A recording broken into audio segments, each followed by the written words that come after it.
ପାହିଗଲା ରାତି, ଭାଙ୍ଗିଗଲା ସ୍ୱପ୍ନ। ଝଟକା ପରେ ଝଟକା। ସ୍କିମାଟିଭ ଟିଚରଙ୍କୁ ଲାଗିଲା ସେକେଣ୍ଡ ଝଟକା। ବିଓମାନେ ନିଜକୁ ଭାବୁଛନ୍ତି ଶିକ୍ଷକମାନଙ୍କର ଭାଗ୍ୟ ବିଧାତା। ବିଭାଗ ତରଫରୁ ବିଓମାନଙ୍କୁ ବାଜିଲା ଛାଟ। ବିଏସିର ଖେଳ ଘୁଞ୍ଚିଲା ଓଟିଇଟି ଏକ୍ଜାମ।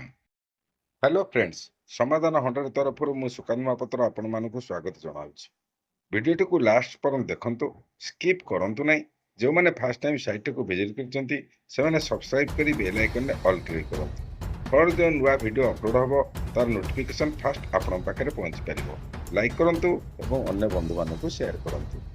ରାତି ପାଇଲେ ରାମଚନ୍ଦ୍ର ହେବେ ଅଯୋଧ୍ୟାପତି, ହେଲେ ସବୁକିଛି ଓଲଟପାଲଟ ହୋଇଗଲା ରାତିକ ମଧ୍ୟରେ। ରାଜା ହେବା ବଦଳରେ ଗଲେ ବନବାସୀ ହୋଇ। ଠିକ୍ ସେହିପରି ଓଟିଇଟି ପରୀକ୍ଷାର୍ଥୀଙ୍କ ସହ ଛାଇ ଆଲୁଅର ଲୁଚକାଳି ଖେଳ ଖେଳୁଛନ୍ତି ବୋର୍ଡ କର୍ତ୍ତୃପକ୍ଷ। କେତେବେଳେ ପେପର ଲିକ୍ ତ, କେତେବେଳେ କୋଶ୍ଚିନ୍ ପେପରରେ ଭୁଲ କୋଶ୍ଚିନ୍, କେତେବେଳେ ଏକ୍ଜାମ କ୍ୟାନସେଲ ତ, କେତେବେଳେ ଏକ୍ଜାମରେ ହେରଫେର। ଲାଗୁଥିଲା ବେଳକୁ ବେଳ ବୋର୍ଡ ତାର ପୂର୍ବ ଦୁର୍ବଳତାକୁ ସୁଧାରିବାକୁ ଚେଷ୍ଟିତ ହେବ, ହେଲେ ଯଥାପୂର୍ବଂ ତଥାପରଂ। ଓଟିଇଟି ଆଶାୟୀମାନଙ୍କୁ ନୋଟିଫିକେସନ ମାଧ୍ୟମରେ ଜଣାଇ ଦିଆଗଲା କି ଜୁନ୍ 21 ତାରିଖରେ 2ଟା ସିଟିଂରେ ଏକ୍ଜାମ ହେବ। ପେପର 1 ସକାଳ 9ଟାରୁ 11ଟା 30, ପେପର 2 ଦିନ 2ଟାରୁ 4ଟା 30। ପରୀକ୍ଷାର୍ଥୀମାନେ ସେହି ଅନୁଯାୟୀ ପ୍ରିପାରେସନରେ ଲାଗି ପଡ଼ିଲେ। ହେଲେ ଗତକାଲି ପ୍ରେସ୍ ରିଲିଜ ମାଧ୍ୟମରେ ବୋର୍ଡ ଅଫ୍ ସେକେଣ୍ଡାରୀ ଏଜୁକେସନ ଜଣାଇଛି ଯେ ଜୁନ୍ 21 ପରିବର୍ତ୍ତେ ଜୁନ୍ 28ରେ ହେବ ଓଟିଇଟି ଏକ୍ଜାମ। ଏହା ବୋର୍ଡର ସାଧାରଣ ପରୀକ୍ଷାର୍ଥୀଙ୍କ ଭାବନା ସହିତ ଏକ ପ୍ରକାର ଖେଳ। ପ୍ରଥମରୁ ଜୁନ୍ 21 ପରିବର୍ତ୍ତେ ଜୁନ୍ 28 ଜଣାଇଥିଲେ କ'ଣ ହୋଇନଥାନ୍ତା? ଜୁନ୍ 28ରେ ହେବ ଓଟିଇଟି ଏକ୍ଜାମ, ସେଥିପାଇଁ ଜୁନ୍ 17ରୁ ଅନଲାଇନ୍ ମାଧ୍ୟମରେ ଆଡମିଟ୍ କାର୍ଡ ଡାଉନଲୋଡ କରାଯାଇପାରିବ। ବ୍ଲକ ଏଜୁକେସନ ଅଫିସର ବା ବିଓ ଡିପାର୍ଟମେଣ୍ଟ ଅଫିସରମାନଙ୍କ ମଧ୍ୟରେ ସର୍ବନିମ୍ନ ସ୍ତରର ଅଫିସର। ତାଙ୍କ ଉପରକୁ ଥାକ ଥାକ ହୋଇ ଅଫିସର ଅଛନ୍ତି। ହେଲେ ଅନେକ ବିଓ ନିଜକୁ ପ୍ରାଇମେରୀ ଟିଚରମାନଙ୍କର ହର୍ତ୍ତାକର୍ତ୍ତା ଦୈବ ବିଧାତା ବୋଲି ମନେ କରୁଛନ୍ତି। କାର୍ଯ୍ୟରେ ସ୍ୱଚ୍ଛତା ଆଣିବା ପାଇଁ ଓ କାର୍ଯ୍ୟକୁ ସମୟାନୁସାରେ କାର୍ଯ୍ୟକାରୀ କରିବା ପାଇଁ ଅନଲାଇନ୍ ବ୍ୟବସ୍ଥାକୁ ଆପଣାଇ ନେଇଛି ଡିପାର୍ଟମେଣ୍ଟ। ସେଥିମଧ୍ୟରେ ଟ୍ରାନ୍ସଫର ବ୍ୟବସ୍ଥା। ଟ୍ରାନ୍ସଫର ପାଇଁ ସ୍ୱତନ୍ତ୍ର ପୋର୍ଟାଲରେ ଆପ୍ଲାଏ କରିବାକୁ ପଡ଼ିଥାଏ, ଯାହାକି ବିଓମାନଙ୍କ ପାଖକୁ ତାହା ଯାଇଥାଏ। ବିଓମାନେ ତାହାକୁ ସ୍କ୍ରୁଟିନାଇଜ୍ କରି ସ୍ପେସିଫିକ୍ ଟାଇମ୍ ମଧ୍ୟରେ ଡିଷ୍ଟ୍ରିକ୍ଟ ଏଜୁକେସନ ଅଫିସରଙ୍କୁ ଦେଇଥାନ୍ତି। କିନ୍ତୁ ଦେଖାଯାଇଛି ଯେ ଚଳିତ ବର୍ଷର ଅନଲାଇନ୍ ଟ୍ରାନ୍ସଫର ଆପ୍ଲିକେସନ ଗୁଡ଼ିକୁ ମେ 10 ସୁଦ୍ଧା ବିଓମାନଙ୍କୁ ନ ପଠାଇ ନିଜ ପାଖରେ ରଖିଛନ୍ତି ଅନେକ BO.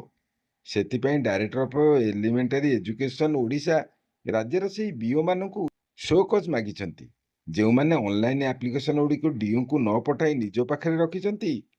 Two the block education officer as per annexure A, subject show cause to block education officer for inaction in forwarding the online application of transfer of elementary teacher to concerned district education officer within the scheduled deadline. It has come to the notice of the undersigned that you have not forwarded the online application of a transfer of elementary teacher to the concerned district education officer within the scheduled deadline, that is 10th May 2026. That list of the defaulter block education officer is attached at Annexure A. You are instructed to submit show cause reply for such inaction to this directorate within 3 days of issue of this letter as to why disciplinary action shall not be initiated against you and suitable action will not be taken as deemed fit. ବିଭାଗ ଜଣାଇଛି ଯେ କାହିଁକି ସେମାନଙ୍କ ପ୍ରତି ଶୃଙ୍ଖଳାଗତ କାର୍ଯ୍ୟାନୁଷ୍ଠାନ ଗ୍ରହଣ କରାନଯିବ। କେତେ ଆଶା ଥିଲା ନୂଆ ସରକାର ଆସିଲେ ନୂଆ କିଛି ହେବ। 24 ବର୍ଷ ଭିତରେ 22 ବର୍ଷ କୌଣସି ନିଯୁକ୍ତି ଦିଆଗଲା ନାହିଁ। ଯାହାକି ନିଯୁକ୍ତି ଦିଆଗଲା 6 ବର୍ଷିଆ କଣ୍ଟ୍ରାକ୍ଚୁଆଲ ହିସାବରେ। ଆର୍ଥିକ ପରିସ୍ଥିତି ଦୁର୍ବଳ ଦେଖାଇ ଦେଖାଇ କଟାଇ ଦେଲେ ଦୀର୍ଘ 22 ବର୍ଷ। ତାଙ୍କ ପାଇଁ ଥରକୁ ଥର ଦରମା ବୃଦ୍ଧି କରିଲେ, ସେତେବେଳେ ଆର୍ଥିକ ପରିସ୍ଥିତି ନଥିଲା ଦୁର୍ବଳ। ଥରକୁ ଥର ଏମଏଲଏ ମନ୍ତ୍ରୀମାନଙ୍କର ଭତ୍ତା ବଢ଼ିଲା, ସେତେବେଳକୁ ଆର୍ଥିକ ପରିସ୍ଥିତି ନଥିଲା ଦୁର୍ବଳ। ଥରକୁ ଥର ଗସ୍ତ ଖର୍ଚ୍ଚରୁ ଟେଲିଫୋନ ବିଲ୍ ଇତ୍ୟାଦି, ସେତେବେଳକୁ ଆର୍ଥିକ ପରିସ୍ଥିତି ନଥିଲା ଦୁର୍ବଳ। କେବଳ ନିଯୁକ୍ତି କ୍ଷେତ୍ରରେ 6 ବର୍ଷିଆ କଣ୍ଟ୍ରାକ୍ଚୁଆଲ ପିରିୟଡ଼ ରଖିଦେଲେ ଫାଇନାନ୍ସିଆଲ କଣ୍ଡିସନ ହୋଇଗଲା ଷ୍ଟ୍ରଙ୍ଗ। ଶେଷକୁ ଇଲେକ୍ସନ 2 ବର୍ଷ ଥାଏ। ନିଜ ସ୍ଥିତି ଦୁର୍ବଳ ଦେଖି କଣ୍ଟ୍ରାକ୍ଚୁଆଲ ପିରିୟଡ଼କୁ ଆବୋଲିଶ କରି ସିଧାସଳଖ ନିଯୁକ୍ତି ଆରମ୍ଭ କଲେ, ହେଲେ ପ୍ରାଇମେରୀ ଟିଚରଙ୍କ କ୍ଷେତ୍ରରେ ତାକୁ ଲାଗୁ କଲେ ନାହିଁ। ଆଶ୍ଚର୍ଯ୍ୟ ଲାଗିଲା ସମସ୍ତଙ୍କୁ। ଅନ୍ୟ ଡିପାର୍ଟମେଣ୍ଟରେ କେବଳ ଯେ କଣ୍ଟ୍ରାକ୍ଚୁଆଲ ଆପଏଣ୍ଟମେଣ୍ଟକୁ ଉଠାଇ ଦେଲେ ତାହା ନୁହେଁ, କଣ୍ଟ୍ରାକ୍ଚୁଆଲ ପିରିୟଡ଼କୁ ମୂଳ ସର୍ଭିସ ପିରିୟଡ଼ ସହିତ କାଉଣ୍ଟ କରି 6ଟି ନ୍ୟାସନାଲ ଇନକ୍ରିମେଣ୍ଟ ମଧ୍ୟ ଦେଲେ। ହେଲେ ପ୍ରାଇମେରୀ ଟିଚରଙ୍କ କ୍ଷେତ୍ରରେ ଲାଗୁ କଲେ ନାହିଁ। ଯେଉଁ ପ୍ରାଇମେରୀ ଟିଚର କାଖେଇ କୋଳେଇ ପାଖରେ ବସାଇ ବ୍ରହ୍ମା ବିଷ୍ଣୁ ମହେଶ୍ୱର ଶିଖାଉଥିଲା, ସେମାନଙ୍କୁ ପାଦରେ ଆଡ଼େଇ ଦେଲେ। ସିଢ଼ିରେ ଚଢ଼ି ଛାତ ଉପରକୁ ଉଠିଗଲା ପରେ ଯିଏ ସିଢ଼ିର ଅସ୍ତିତ୍ୱକୁ ଭୁଲିଯାଏ, ତାର ପରିଣତି କ'ଣ ହୁଏ, ତା 2024 ଇଲେକ୍ସନରେ ପ୍ରତିଫଳିତ ହେଲା। ଗୁରୁଙ୍କ ମନର ଅଶାନ୍ତି ପଞ୍ଜରା ମଧ୍ୟ ଦେଇ ବାହାରୁଥିବା ହତାଶ ଭାବର ଗରମ ନିଶ୍ୱାସ ଜାଳି ପୋଡ଼ି ଛାରଖାର କରିଦେଲା 24 ବର୍ଷରେ ଗଢ଼ିଥିବା ବିଶାଳ ସାମ୍ରାଜ୍ୟକୁ। ନୂତନ ସରକାରଙ୍କ ଉପରେ ରହିଲା ଆସ୍ଥା, ଭରସା। ଶିକ୍ଷକରୁ ମୁଖ୍ୟମନ୍ତ୍ରୀ ହୋଇଥିବା ବ୍ୟକ୍ତି ଯେ ଶିକ୍ଷକ ହୃଦୟର କଥାକୁ ଠିକ୍ ସେ ବୁଝିପାରିବେ, ସେଇ ଆଶାରେ କଟୁଛି ଦିନ। ବିରୋଧୀ ଦଳରେ ଥିବାବେଳେ ଦେଇଥିଲେ ଅନେକ ପ୍ରତିଶ୍ରୁତି। ଆମେ ସରକାରକୁ ଆସିଲେ ପ୍ରାଇମେରୀ ଟିଚରଙ୍କ ସମସ୍ୟାକୁ କରିବୁ ସମାଧାନ। ଅନ୍ୟ ରାଜ୍ୟ ପରି ଗ୍ରେଡ୍ ପେ ଓ ବେସିକ୍ ପେରେ ଆଣିବୁ ସମାନତା। 6 ବର୍ଷର କଣ୍ଟ୍ରାକ୍ଚୁଆଲ ପିରିୟଡ଼କୁ ମୂଳ ସର୍ଭିସ୍ ପିରିୟଡ଼ ସହିତ କାଉଣ୍ଟ କରି 6ଟା ନ୍ୟାସନାଲ ଇନକ୍ରିମେଣ୍ଟ ଦେବୁ। ପ୍ରାଇମେରୀ ଲେବୁଲରେ ସବୁଦିନ ପାଇଁ କଣ୍ଟ୍ରାକ୍ଚୁଆଲ ଆପଏଣ୍ଟମେଣ୍ଟକୁ ବନ୍ଦ କରିଦିଆଯିବ। ହେଲେ ୟା ମଧ୍ୟରେ 2 ବର୍ଷ ବିତିଗଲାଣି।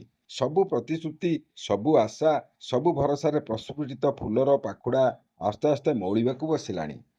କଣ୍ଟ୍ରାକ୍ଚୁଆଲ ଆପଏଣ୍ଟମେଣ୍ଟ ବଦଳରେ ଆରମ୍ଭ କରିଛନ୍ତି ସ୍କିମାଟିକ୍। ବର୍ଷେ ପୂର୍ବରୁ ନୋଟିଫିକେସନ ମାଧ୍ୟମରେ ଜଣାଇଦେଲେ କି ସ୍କିମାଟିକ୍ ଟିଚର ହେବେ ରେଗୁଲାର। ମୂଳ ନିଯୁକ୍ତି ତାରିଖଠାରୁ ତାହା କାର୍ଯ୍ୟକାରୀ ହେବ। ଏଇଟା ଥିଲା ସ୍ୱାଗତଯୋଗ୍ୟ ପଦକ୍ଷେପ। ହେଲେ ପୂର୍ବ ସରକାର ଅମଳରେ ଯେଉଁ ଅଳିଆ ତିଆରି କରିଯାଇଛି, ତାକୁ ସଫା ନ କରି ଘୋଷଣା କରିଦେଇ କାର୍ଯ୍ୟ କରିବାକୁ ସହଜରେ ଗ୍ରହଣ କରିପାରିଲେନି ପୂର୍ବ ସରକାର ଅମଳରେ ବେଠି ଖଟିଥିବା ଶିକ୍ଷକମାନେ। ସରକାରଙ୍କର ଏହି ପଦକ୍ଷେପକୁ ସ୍ୱାଗତ କଲେ ସତ, ହେଲେ ତାଙ୍କ ପ୍ରତି ହୋଇଥିବା ଅବିଚାରକୁ ସମାଧାନ ନ କରି ଆଗକୁ ବଢ଼ିବାକୁ କଲେନି ପସନ୍ଦ। ନ୍ୟାୟ ପାଇଁ ଦ୍ୱାରସ୍ଥ ହେଲେ ହାଇକୋର୍ଟରେ। ହାଇକୋର୍ଟ ସମସ୍ତ ଦସ୍ତାବିଜକୁ ତନ୍ନ ତନ୍ନ କରି ଯାଞ୍ଚ କରିବା ପରେ ହୃଦୟଙ୍ଗମ କଲେ ଯେ ପ୍ରକୃତରେ ଆବେଦନକାରୀଙ୍କ ଦ୍ୱାରା ଦାଖଲ କରାଯାଇଥିବା କେସ୍ ଯୁକ୍ତିଯୁକ୍ତ। ସେଥିପାଇଁ ସ୍କିମାଟିକ୍ ରେଗୁଲାଇଜେସନ ଉପରେ ଲଗାଇଲେ ଷ୍ଟେ ଅର୍ଡର। ରାଜ୍ୟ ସରକାରଙ୍କୁ ମଧ୍ୟ ନିର୍ଦ୍ଦେଶ ଦେଲେ ଯେ ତୁରନ୍ତ ଏହି ସମସ୍ୟାର ସମାଧାନ କରାଯାଉ। ଫାର୍ଷ୍ଟ ଷ୍ଟେ ପିରିୟଡ଼ ସରିଲା, ହେଲେ ଡିପାର୍ଟମେଣ୍ଟ ତରଫରୁ କୌଣସି ଆକ୍ସନ୍ ନିଆଗଲା ନାହିଁ। ତେଣୁ ସେକେଣ୍ଡ ଟାଇମ୍ ମଧ୍ୟ ଷ୍ଟେ ଅର୍ଡର ଲାଗୁ କରାଯାଇ ପୁରୁଣା ସମସ୍ୟା ସମାଧାନ ନ ହେବା ପର୍ଯ୍ୟନ୍ତ ନୂତନ କାର୍ଯ୍ୟକାରୀ କରାଯାଇପାରିବନି। ଆଶା କରେ ଖୁବ୍ ଶୀଘ୍ର ପୁରୁଣା ସମସ୍ୟାଗୁଡ଼ିକ ସମାଧାନ ହୋଇ ରେଗୁଲାର ଆଶାରେ ରହିଥିବା ହଜାର ହଜାର ସ୍କିମାଟିକ୍ ଟିଚରଙ୍କର ଆଶା ପୂରଣ ହେବ।